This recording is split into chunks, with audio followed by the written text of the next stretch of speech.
Baiklah, Assalamualaikum warahmatullahi wabarakatuh. Nama saya Siti Nur Syahira binti Ibrahim dari Unit Pendidikan Khas 1 Ambilan Shun 2020. Pada hari ini saya akan membentangkan proposal inovasi digital yang saya akan hasilkan. Revolusi Industri 4.0 ataupun IR 4.0 merupakan satu paradigma di mana mesin-mesin kini dapat menyesuaikan diri dan menyelaraskan tugas secara automatik untuk memenuhi keperluan manusia. Perubahan ini turut memberikan impak besar kepada dunia pendidikan seiring dengan kecenderungan pelajar pada hari ini yang lebih tertarik dengan pembelajaran menggunakan gadget dan peralatan aplikasi moden. Rentetan itu, sistem pendidikan secara tradisional menerusi kaedah chalk and talk semata-mata sudah kurang relevan dan telah berubah wajah ke sistem pendidikan berkonsepkan teknologi. Teknologi ini memberikan anjakan baru kepada pedagogi guru dalam melaksanakan proses pengajaran dan pembelajaran di bilik darjah.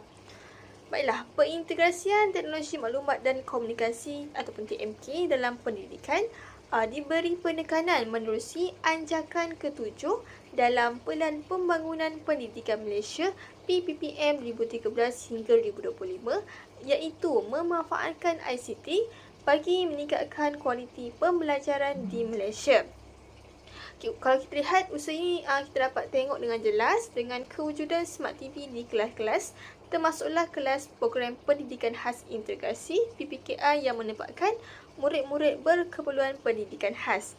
Hal ini kerana MBPK juga memerlukan PTPC yang pelbagai mengikut arus pemodenan sistem.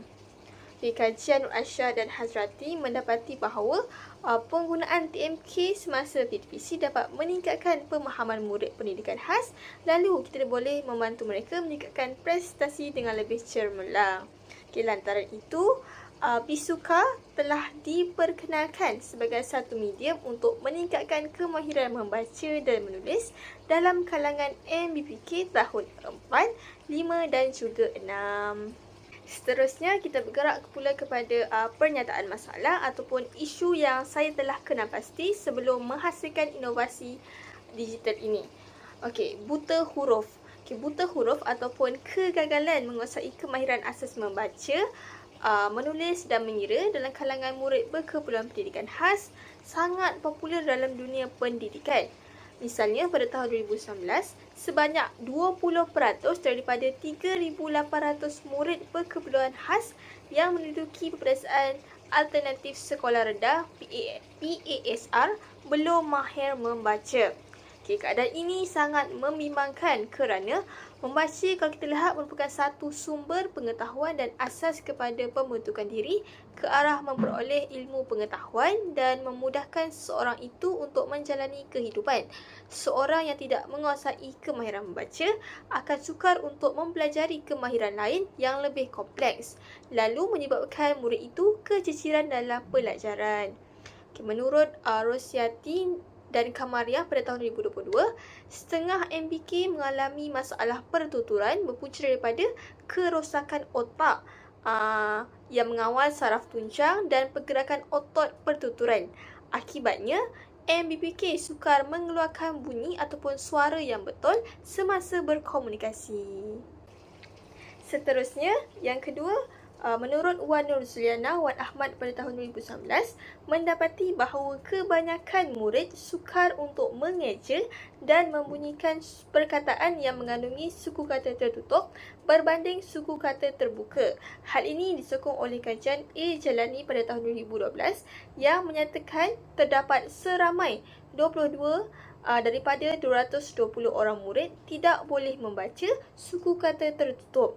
Murid mungkin boleh membaca perkataan suku kata terbuka seperti saya, bola, nasi dengan mudah, tetapi mereka sukar untuk membaca perkataan suku kata tertutup seperti makan, kangkung, lauk dan banyak lagi. Kesukaran membaca ini berpunca daripada kegagalan murid menggabungkan bunyi fonem ataupun huruf bagi perkataan yang dibaca. Apabila sebutan perkataan telah salah, Impaknya murid akan sukar untuk memahami makna bagi perkataan yang dibaca. Seterusnya, yang ketiga, kemahiran membaca juga berkait rapat dengan kemahiran menulis. Lazimnya, seseorang yang tidak mempunyai kemahiran membaca akan mengalami masalah untuk menulis pula. Kajian Zamri pada tahun 2014 menyatakan bahawa aktiviti menulis sangat berkait rapat dengan kemahiran bertutur dan membaca. Menurut beliau, sesuatu yang dituturkan dan dibaca tidak dapat diterjemahkan dalam bentuk penulisan sekiranya seseorang itu tidak mempunyai kemahiran menulis. Hal ini kerana mereka tidak mampu membaca dan mengingati lambang-lambang fonem ataupun huruf dan bentuk suku kata yang sekaligus akan mempengaruhi kemahiran menulis mereka. Akibatnya, penguasaan bahasa kanak-kanak tersebut akan terjejas, khususnya dari sudut pemerolehan bahasa.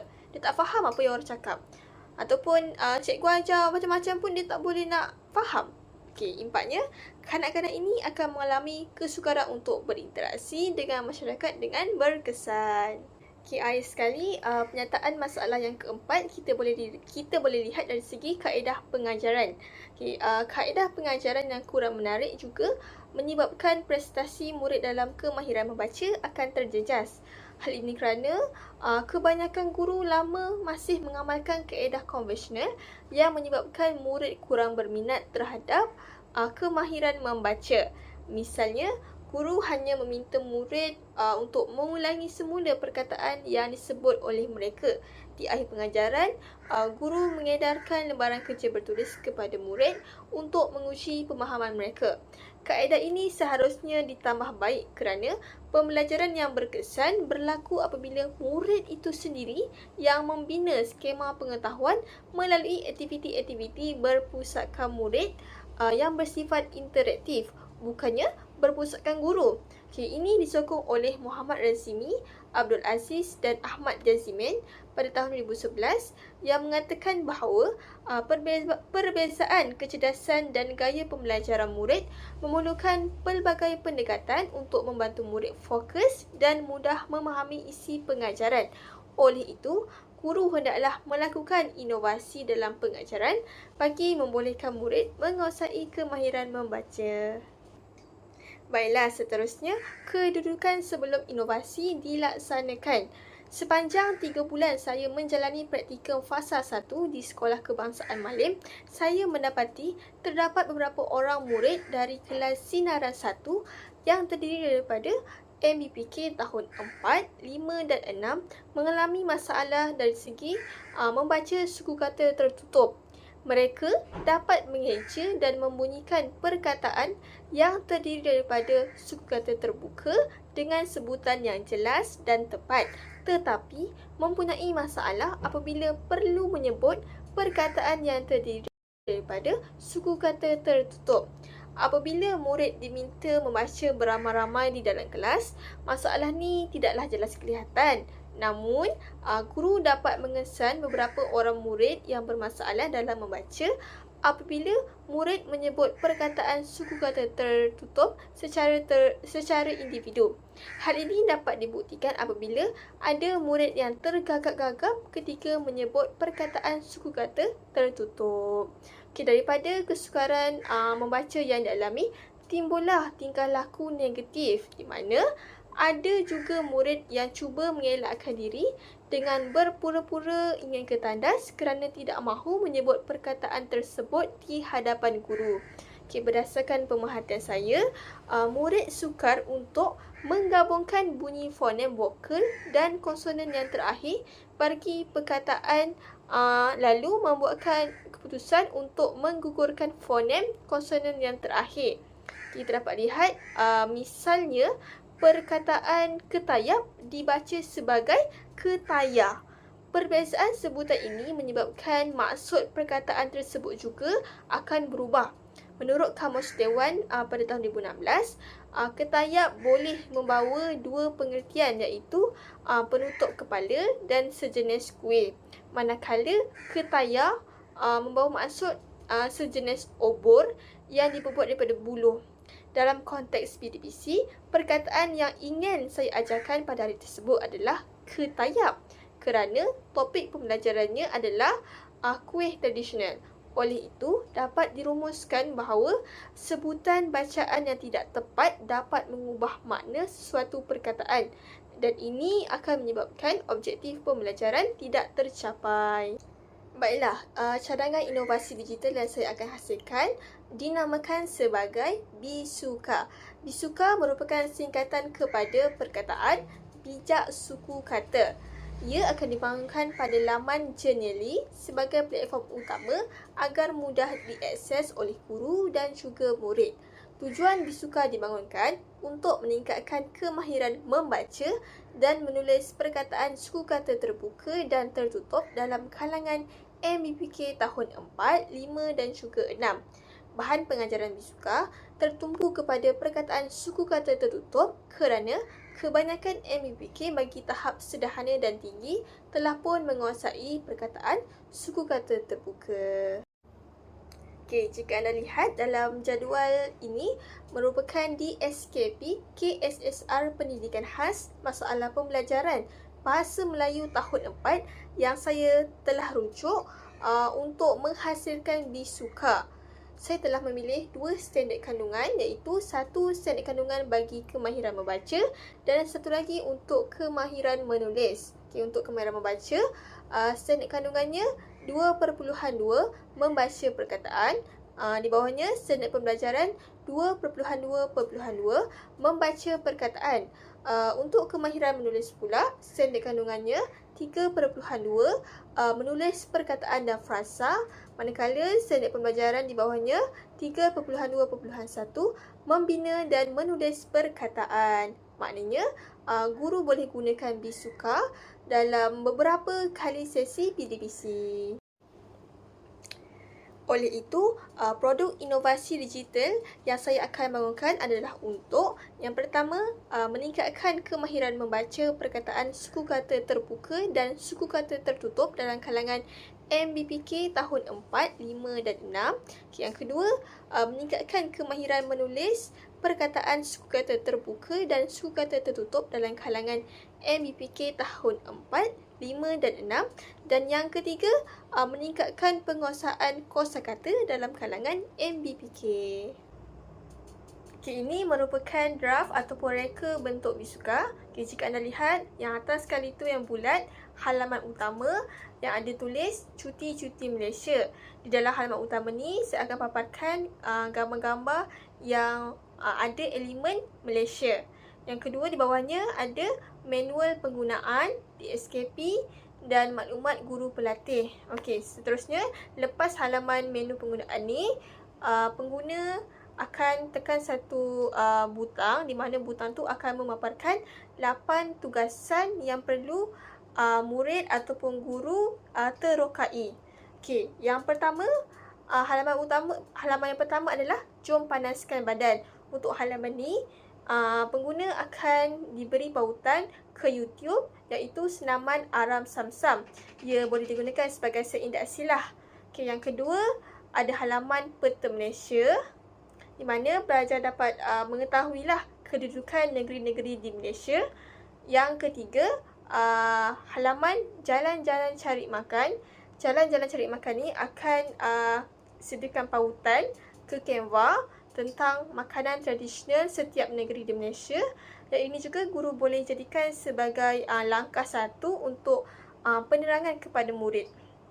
Kemudian halaman yang keempat adalah penerokaan bermula. Untuk penerokaan bermula ni, pengguna akan dibawakan ke link Genially yang lain untuk bermain permainan. Permainan ni pula ada 2 jenis iaitu mood solo dan juga mood berkumpulan. Di bawah mood solo tu juga sebenarnya ada lagi tahap-tahap dia iaitu daripada tahap rendah ke sukar.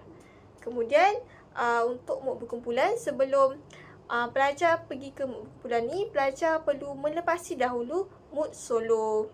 Okey, halaman yang kelima kita ada ujian pelancong terbaik. Ujian pelancong terbaik ni pula akan disediakan pautan ke Quizizz sebagai ujian formatif untuk kemahiran membaca. Kemudian halaman yang keenam adalah ujian pelancong Genius. Ujian pelancong Genius ni akan disediakan pula pautan ke Google Drive sebagai ujian formatif yang guru ataupun murid boleh muat turun untuk mengukuhkan kemahiran menulis.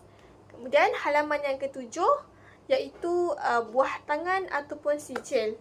Halaman ini akan menyediakan pautan ke Flippity untuk mendapatkan sijil yang akan dijana secara automatik. Kemudian yang terakhir adalah halaman maklum balas pelancong.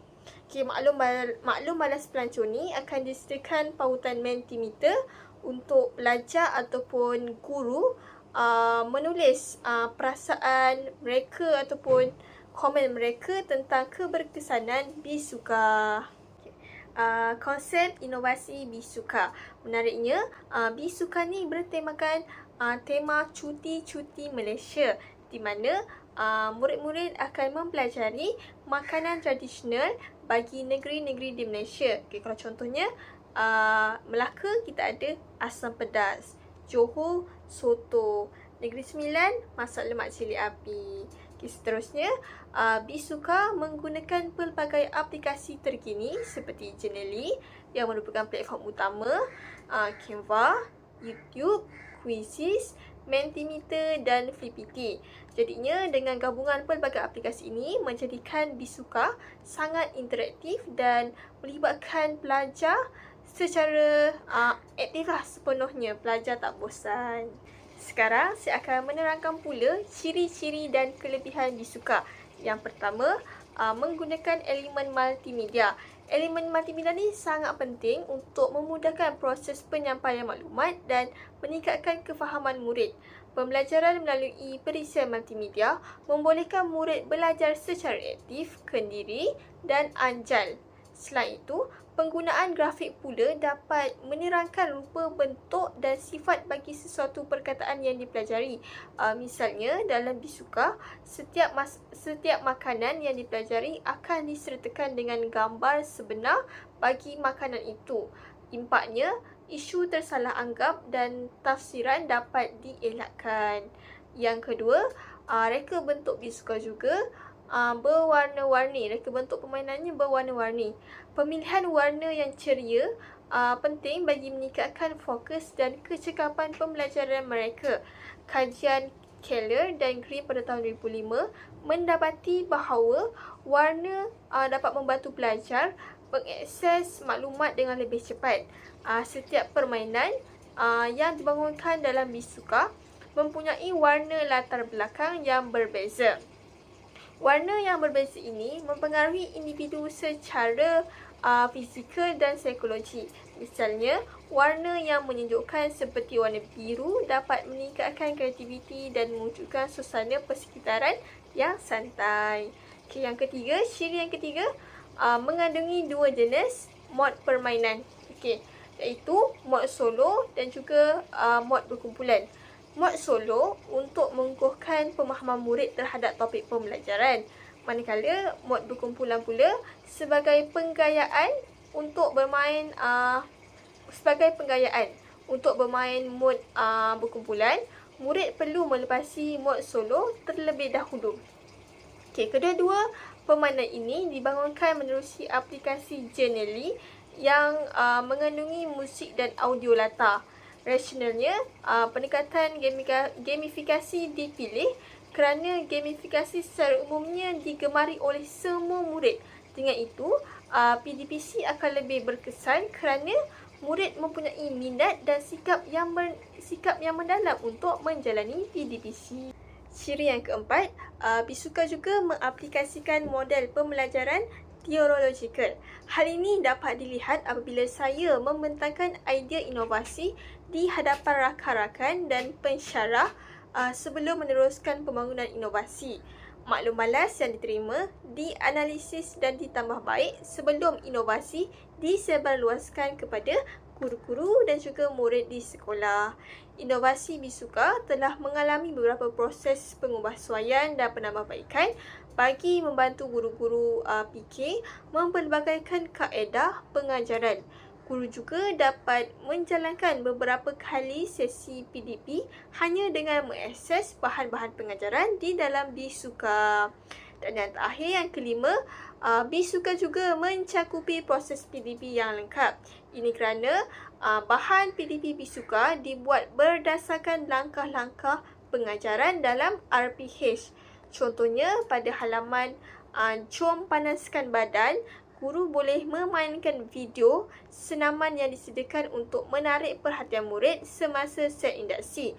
Pada halaman jalan-jalan cari makan pula, guru boleh mengakses pautan Canva yang disediakan sebagai langkah 1 untuk menerangkan topik pembelajaran kepada murid.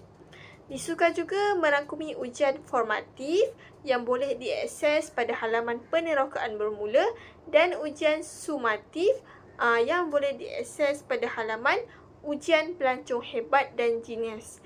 Impaknya, guru dapat menjalankan pentaksiran sepanjang PDP berlangsung. Baiklah, itu sahaja pembentangan mengenai inovasi saya. Sekian, terima kasih.